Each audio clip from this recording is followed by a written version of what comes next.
Patan Shihori road ઉપર સરસ્વતી તાલુકામાં અસામાજિક તત્વો દ્વારા બસ અને પ્રાઇવેટ ગાડીઓ પર પથ્થરમારો કરાયો।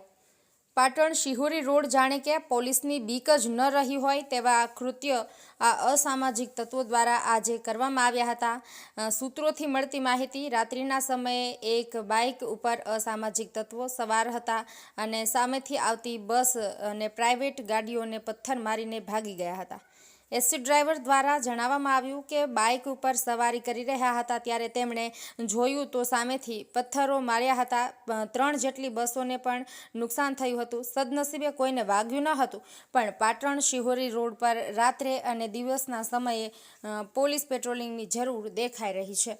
Rajubhai D Patel, news of Patan.